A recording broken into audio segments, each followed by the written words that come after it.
সালে একটা নিউজ বের হয়, সেই নিউজের 1975 সালে একটা নিউজ বের হয়, সেই নিউজের কথা ছিল শেখ মুজিবুর রহমানের চেষ্টা এবং সাফল্যের কারণে 74-এর দুর্ভিক্ষে মাত্র 7,000 মানুষ মারা গেছে।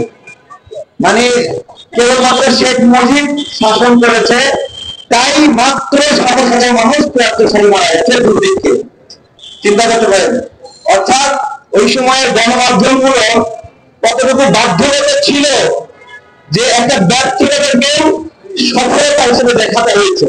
বাস্তবে ওই দুর্ভিক্ষে প্রত্যক্ষভাবে 1 লক্ষ মানুষ এবং পরোক্ষভাবে প্রায় 4.5 লক্ষ মানুষ মারা যায়। এখন প্রশ্ন হলো যে দুর্ভিক্ষ 74 সালে কেন হলো, 71 সালে যুদ্ধ দুর্ভিক্ষ হলে 72 হবে, 73 হবে, 74 হবে কেন? এইটা সিরাজ শিকদার বলে গিয়েছিল। যখন সিরাজ শিকদারকে শেখ মুজিবুর রহমানের সামনে নেওয়া হলো তখন সে বলেছিল আপনার ছেলেকে ব্যাংক লুট করতে বন্ধ করেন, আপনার নেতাকর্মীদেরকে লুটপাট করতে বন্ধ করেন। তখন তাকে শেখ মুজিবুর রহমান মারধর করে এবং শেখ কামাল সিরাজ শিকদারের হাতে গুলি করে তখন, এবং তার পরবর্তীতে তাকে হত্যা করা হয়, হাতে হ্যান্ডকাপ করা অবস্থায় ছিল। বাংলাদেশের প্রথম ক্রস ফায়ারের সূচনা শেখ মুজিবের হাত দিয়ে হলো। এই সময় আরো প্রায় 32,000 নেতাকর্মীকে হত্যা করা হয় এবং আইন করে সে হত্যার বিচার পাবে না পরিবারগুলো সেটা নিশ্চিত করা হয় যে এই পরিবারগুলো কোনো বিচার পাবে না, এবং এই হত্যা শেখ মুজিব সরল বিশ্বাসে করেছে বলে ধরে নেওয়া হবে। এরকম একটা বড় সময়ে পেয়েছি। তাহলে শেখ মুজিব মারা যাওয়ার পরে কেন মিষ্টি বিতরণ করলো, কেন নাজার দিবস পালিত হলো, এটাকে আমরা বুঝতে পারছি। কেন মানুষের মনে কান্না আসলো না, খুশি হলো? মানুষ সত্যি সত্যি মুক্তি পেয়েছিল। সে কারণে আমি আগস্টকে শোকের মাস বলে যাই না, আগস্টকে বিপ্লবের মাস বলে আমি। এবং এই 24-এ জুলাইয়ের উত্থান না বলে আপনারা আগস্টের উত্থান বলবেন, আগস্ট বিপ্লব বলবেন। আগস্ট বিপ্লব হয়েছে আগস্টে। আমি জানি না যে জুলাই শব্দটা, জুলাইয়ের উত্থান শব্দটা কিভাবে আসলো। জুলাইতে শুরু হয়েছে, মূল বিপ্লবটা যখন আসে সেই সময় থেকে আমরা কি পুরো অক্টোবর, নভেম্বর, সেপ্টেম্বর, জুলাই দিবস আমরা বিজয় দিবস কবে বলি? ডিসেম্বর মাসকে, তাই না? ঠিক একইভাবে আমাদের বিজয় হয়েছে আগস্ট মাসে। এই বিপ্লব হলো আগস্ট বিপ্লব। এবং আজকে যেই ছবি স্মরণের কথা বলছি, যুক্তি কি? হাসিনা তার বাপের পরিচয় যে আমি শেখ মুজিবের মেয়ে, শুধুমাত্র এই একটা ডায়লগে গত 15 বছর শাসন করছে। এই একটা ছবি দেখায় দেখে, একটা মূর্তি বানায় শক্তি অর্জন করেছে। 4,000 কোটি টাকা এখানে ভাস্কর্য সামনে রেখেছে।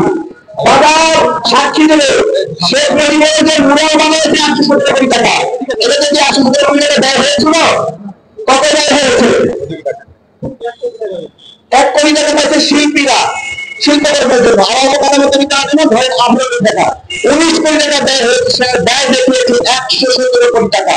এরকম ভাবে লুটপাট করেছে। এই এক মুজিবকে সামনে রেখে সকল লুটপাট বন্ধ করেছে।